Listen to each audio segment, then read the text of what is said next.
ton avis, est-ce que c'est possible de commencer un business lorsqu'on n'a pas de financement? Est-ce que c'est possible de se lancer dans l'entrepreneuriat ou alors de se lancer dans la recherche d'une deuxième source de revenus lorsqu'on n'a pas de financement, lorsqu'on n'a pas d'argent gardé de côté pour lancer ce business?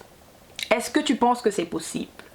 Moi, je vais répondre non. Je vais te dire non, ce n'est pas possible parce que bien évidemment, pour commencer quoi que ce soit, il faut avoir un minimum de liquidité. Il faut avoir quelque chose qui te permet de te lancer parce que tu auras besoin d'argent. Que ce soit pour acheter, que ce soit pour la connexion internet, parce qu'on parle ici en grande partie du commerce en ligne, que ce soit pour acheter tes premiers produits ou alors pour autre chose, tu as besoin de financement. Je te pose cette question parce qu'il y a pas mal de temps, sur ma page Facebook, j'ai posé une question à mes abonnés de savoir qu'est-ce qui t'empêche de te lancer dans l'entrepreneuriat? Alors, qu'est-ce qui t'empêche de lancer un business qui te permet d'avoir une deuxième source de revenus? On est d'accord que lorsque tu as 2-3 sources de revenus, ça te facilite les choses, ça te permet d'avoir une certaine liquidité et de pouvoir subvenir à certains besoins. Et donc, j'ai été surprise, j'ai quand même été impressionnée par les réponses que j'ai reçues. Et il y a une réponse qui revenait plusieurs fois. C'était je n'ai pas l'argent, je n'ai pas le temps. Donc, mais beaucoup plus, c'était je n'ai pas l'argent. Je veux bien me lancer, je veux bien faire ci, je veux bien faire ça, mais je n'ai pas l'argent. Et donc, c'est cette réponse qui est revenue plusieurs fois qui m'a poussée à faire cette vidéo que je vais partager avec toi aujourd'hui. C'est bien vrai que c'est difficile de commencer un business lorsqu'on n'a pas de financement. Ça, je te l'accorde. Et je l'ai dit au début, moi je trouve que c'est impossible de commencer un business lorsqu'on n'a pas de financement. Mais néanmoins, ça ne devrait pas être le facteur qui t'empêche, qui te freine dans cet élan. Ça ne devrait pas être le facteur qui t'empêche de te lancer, qui t'empêche d'avancer, qui t'empêche de créer cette deuxième source de revenus. Je vais t'expliquer donc dans cette vidéo comment tu peux t'y prendre, comment tu peux faire pour avoir cette liquidité afin de lancer ce business qui te tient à cœur. Et bienvenue sur ma chaîne YouTube. Moi c'est Carla, je suis beautypreneur, entrepreneur dans le secteur de la beauté. Ça fait pas mal de temps que j'ai mis sur pied ma marque de cosmétiques, de gloss que je commercialise sur ma boutique en ligne. La thématique d'aujourd'hui, il s'agit de quoi? Nous allons parler de financement pour lancer un projet. Et donc pour aborder cette thématique, je vais te raconter une petite anecdote. Il y a de cela plusieurs années, aujourd'hui je vais dire ça fait 20 ans, lorsque j'ai eu mon bac, mon bac et mon BTS, j'étais à la recherche de l'emploi bien évidemment, j'étais jeune, je voulais avoir une activité, avoir quelque chose qui me permet quand même de subvenir à mes besoins personnels, ne pas toujours attendre tout de papa et de maman, surtout que ce n'était pas évident. Et donc ma maman a une école, pour ceux qui me connaissent, ma maman a une école. Et à cette époque, on venait de lancer l'école. Donc ça faisait peut-être 2 ans, 3 ans que ma maman avait mis l'école sur pied. J'étais à la maison. Je l'aidais donc avec la gestion de l'école, la réception des parents et tout ce que cela comporte. Mais en plus de ça, je m'occupais de la cafétéria. C'est-à-dire que le goûter des enfants, ce qu'on appelle au Cameroun, pendant la récréation, pendant la pause, les enfants qui viennent acheter les petits trucs à manger, à grignoter, et ainsi de suite. Ça, c'était mon travail. Donc j'avais pris la décision, j'ai fait un petit comptoir, j'ai pris la décision de me lever chaque matin à 4 heures, de contacter les fournisseurs de pain. Ils venaient me déposer quelques morceaux, quelques barres de pain le matin. Et donc je me levais à 4 heures, j'apprêtais le pain, le haricot, les boulettes, les petits trucs quoi, pour faire des sandwichs. Et donc lorsque tout était prêt, je prenais ma douche, j'allais m'installer pour recevoir les parents qui venaient, qui avaient des questions. Et à l'heure de la pause, eh bien, j'allais derrière mon comptoir pour vendre. Donc les enfants venaient acheter le pain et tout. Et ça me permettait donc d'avoir un peu de sous, d'avoir de liquidité. Ça me permettait d'être liquide, de pouvoir acheter mes petits trucs qui me plaisaient, les trucs de filles, de me déplacer parce que je faisais en cours de soir je faisais en cours de soir les cours d'allemand. Voilà, je faisais les cours de langue. À l'époque, donc en journée j'étais à l'école avec ma maman et je faisais mon petit business de vente des pains, des boulettes et tout ça, et en soirée donc j'allais en cours de langue. Donc j'avais besoin de taxi, j'avais besoin d'argent de taxi, j'avais besoin d'argent pour beaucoup de petits trucs de femmes, tu sais de quoi je parle. Et donc mes parents ne me donnaient plus de l'argent, donc j'utilisais ce petit commerce, ce mini commerce pour avoir ces liquidités. Tout ça pour te dire quoi? Pour te dire que tu peux très bien commencer un business, même si tu n'as pas le financement, mais La question que tu devrais te poser, c'est comment je fais pour trouver le financement.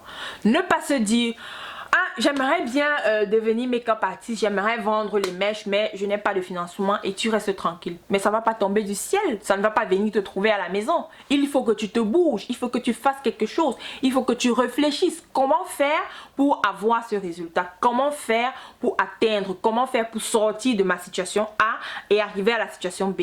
Et je vais donc partager avec toi ici quelques idées qui vont te permettre déjà d'avoir une mini liquidité, c'est-à-dire d'avoir quand même le minimum pour te déplacer, pour commencer quelque chose. Et tu verras que ce n'est pas sorcier. Tu n'as pas besoin tu n'as pas besoin d'une histoire, tu n'as pas besoin d'une idée extraordinaire. Ce sont les petits trucs qui sont autour de toi, dans ton quotidien, qui vont te permettre d'avoir ces liquidités. Donc, on va passer à la première idée. Moi, je pense que lorsque tu veux vraiment atteindre quelque chose, lorsque tu veux vraiment te lancer dans un projet, tu es à la maison, tu ne fais rien, ça veut dire que tu as le temps. Là, on est bien d'accord. Tu ne vas pas me dire que tu n'as pas le temps, parce que si tu n'as pas de travail, si tu ne fais rien d'autre, si tu n'as pas d'enfant, si tu n'as pas d'autres occupations, tu as le temps. Tu as assez de temps pour commencer quoi que ce soit. Et tu pourrais peut-être vendre les œufs et le piment. Pourquoi pas? Tu pourrais demander peut-être 5 000 à maman, à une copine, à un oncle. Tu pourrais demander de te faire un prêt de 5 000, de 10 000. Tu achètes 2-3 alvéoles d'œufs. Tu cibles dans ton quartier, pas très loin de toi. Tu cibles dans ton quartier, dans les environs, des bars à qui tu pourrais proposer, en fonction peut-être de comment tu vas négocier, de comment la négociation va se passer. Tu pourras leur proposer, voilà, je dépose les œufs bouillis et le piment dans votre bar, dans votre snack. Peut-être en fonction d'une certaine rémunération, d'un pourcentage, vous vendez les œufs pour. Qu'est-ce que vous pensez de ça? Ça dit que c'est une autre façon pour toi d'avoir une certaine liquidité. Tu vends les œufs, tu achètes les œufs, tu fais bouillir, tu fais un bon piment et tu vas déposer. Parce qu'il faut savoir que dans les bars, dans les snacks, les personnes qui consomment l'alcool aimeraient bien manger quelque chose de pimenté après, ou alors de manger quelque chose de pimenté à côté. Ajouté à ça, tu peux faire les boulettes. Donc tu peux faire les boulettes et le piment. Les boulettes, les œufs et le piment, tu vas déposer dans les snacks, dans les bars. Tu cibles 2-3 bars dans tes environs, tu vas déposer. Et voilà déjà une source de revenus. Tu vas commencer peut-être avec 5 000. Tu ne vas pas me dire que tu n'as pas 5 000. Si tu regardes cette vidéo, si tu as un smartphone, ça veut dire que tu as la possibilité d'avoir au moins 5 000, 10 000 qui vont te permettre de lancer ce mini business qui va te permettre d'avoir le financement. C'est de ça qu'il s'agit. Il ne s'agit pas de croiser les bras et d'attendre que 100 000 tombent de je ne sais où pour que tu puisses lancer ton business. Il faut toujours commencer quelque part. Il faut toujours commencer aussi petit que c'est. Toujours commencer à se dire que voilà, je veux faire ça. Je veux atteindre cet objectif. Comment je fais pour avoir cette possibilité? Comment je fais pour arriver où j'aimerais arriver? Voilà déjà un exemple qui peut te permettre d'avoir ce petit financement. On va continuer. Tu peux proposer tes services de repassage. Tu vas dans les maisons, voilà, tu proposes que ok, je vais ramasser les habits, je vais venir chez vous ramasser les habits, le linge et tout. Je vais laver, je vais sécher, je vais repasser et je viens déposer. Voilà un autre truc qui peut te permettre de commencer avec un minimum. Tu peux dire voilà, si tu n'as pas l'argent pour acheter un bon fer à repasser, tu peux louer le fer à repasser. Tu peux aller chez une voisine, tu peux aller chez une amie qui a un bon fer à repasser. Tu lui dis 1 à 2 fois la semaine, je viendrai louer le fer à repasser chez toi parce que j'ai besoin de ça pour faire ci ou ça. Et tu collectes donc également dans ton entourage. Tu n'as pas besoin d'aller loin. Tu vas en 2 ou 3 maisons, tu dis voilà, tu remarques peut-être qu'il y a une maman qui a beaucoup d'enfants, qui est occupée, qui est au boulot, elle va le matin, rentre le soir, elle n'a pas le temps de faire ci ou ça. Elle a peut-être une ménagère, mais la ménagère elle-même, elle a tellement de choses à faire que le repassage, elle ne peut pas s'en occuper. Tu vas alléger la tâche à ces mamans, tu lui proposes, voilà, je m'occupe du linge. Je prends le linge des enfants 1 fois par semaine ou 2 fois, je lave, je repasse et tout. Et là, c'est un service que tu peux proposer dans 2 ou 3 maisons. Mais bien évidemment, qu'on soit clair, hein, tu t'arranges à faire le service de manière impeccable. Parce que ça ne sert à rien d'aller prendre les habits de maman et puis tu vas laver et au moment de venir remettre, ça ressemble à rien. C'est clair que le lendemain, elle va te virer. Et c'est dommage, voilà, c'est dommage. Donc, on est d'accord que lorsque tu décides de faire quelque chose, tu t'arranges à le faire de manière impeccable, irréprochable, parce que c'est ça ta signature, c'est ça qui va permettre enfin que tu aies plus d'autres personnes qui te contactent. Donc voilà également un service que tu peux faire, que tu peux offrir. Tu n'as pas besoin de commencer avec 100 000 ou 300 000 quoi que ce soit. Je crois qu'avec 10 000, maximum 15 000, tu achètes le matériel pour la vaisselle et tu t'arranges à offrir un service impeccable. Avec ce petit business d'offrir les services, tu peux également offrir les services de nounou. Tu vas récupérer les enfants, tu vas les déposer à la maison ou bien tu les prends de la maison, tu les amènes à l'école. Ça, c'est un autre service là où tu n'as vraiment pas besoin de 5 francs pour commencer. Tu as juste besoin d'être disponible, tu as besoin d'être professionnel, tu as besoin d'être fidèle, tu as besoin qu'on ait confiance en toi. Parce qu'il faut savoir qu'au Cameroun, beaucoup de personnes ont peur, en Afrique, beaucoup de personnes ont peur de donner leurs enfants à des voisins parce que voilà, il y a beaucoup d'histoires et tout. Mais si tu te démarques par cette fidélité, tu te démarques par ce professionnalisme, si tu te démarques par cette envie de bien faire ton travail, tu montres que voilà, on peut te faire confiance, tu fais bien ton boulot. Tu auras des personnes qui vont te donner leurs enfants. Tu les accompagnes à l'école. Tu peux ajouter à ça, tu peux proposer de faire le goûter. En venant chercher les enfants, tu apportes le goûter de chaque enfant ou tu as préparé des petites gamelles là que l'enfant va emporter. Parce que il faut avouer que moi, je suis maman de 2 enfants. Et si j'ai la possibilité d'avoir quelqu'un qui va venir chercher mes enfants, aller les déposer à l'école, apprêter leurs gamelles, ça me fera du bien. Et je suis sûre qu'il y a beaucoup de femmes là dehors qui aimeraient bien avoir ce service pour alléger la tâche, pour avoir le temps de s'occuper d'autres choses dans la maison. Donc voilà également autre chose que tu peux faire qui ne demande pas une somme extraordinaire pour des... Dans la même lancée de ces petits business que tu peux faire, je te propose un autre. Tu pourrais proposer tes services de commissionnaire. Ça veut dire quoi? Ça veut dire que tu te charges de faire les courses pour les personnes qui n'ont pas le temps de le faire. Tu pourrais proposer d'aller récupérer des colis d'un point A à un point B. Tu pourrais proposer d'aller payer les factures. Il y a des gens qui n'ont pas le temps d'aller s'aligner des heures durant pour payer une facture d'eau et d'électricité. Ça, tu pourrais proposer de le faire. Tu pourrais proposer d'aller récupérer un colis. Tu pourrais également proposer d'aller déposer un colis à l'agence. Je me rappelle une fois quand j'étais au Cameroun, il fallait toujours que je trouve une de mes nièces, une de mes cousines qui va prendre le colis, aller déposer par une cliente par exemple qui a acheté un truc, elle est à Douala, elle est à Bafoussam, elle est où? Il faut aller déposer le colis à l'agence. Il fallait toujours que je trouve quelqu'un pour le faire. Tu peux proposer ce service et bien d'autres choses encore. C'est-à-dire que c'est un service où tu n'as vraiment pas besoin d'une grande somme pour commencer. Tu as juste besoin d'être fidèle, comme je l'ai dit, de ses valeurs morales. Tu as besoin de l'argent de taxi, tu as besoin d'être joignable et d'être prompt, de faire bien ton travail, et tu verras que ça te permettrait d'avoir vraiment d'avoir ces petites liquidités, d'épargner pour commencer ce que tu aimerais commencer. Donc il y a vraiment une multitude, il y a beaucoup de choses que tu peux faire qui ne te demandent pas vraiment d'avoir une grande somme pour commencer. Donc voilà, je voulais partager avec toi ces petites astuces, ces trucs vraiment qui ont l'air de rien du tout, que beaucoup de gens négligent, qu'on regarde, qu'on voit autour de nous. Mais on va toujours chercher un peu loin, pourtant tout est là.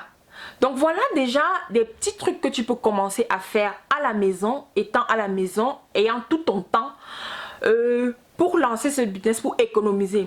Mais avant de finir cette vidéo, j'aimerais préciser que ce que tu vas faire, les idées que j'ai présentées avec toi ici, les idées que j'ai partagées avec toi ici, il ne s'agit pas d'avoir de l'argent pour aller acheter une autre paire de chaussures ou alors pour aller acheter une autre perruque ou quoi que ce soit. Qu'on soit bien d'accord, qu'on soit bien clair, non?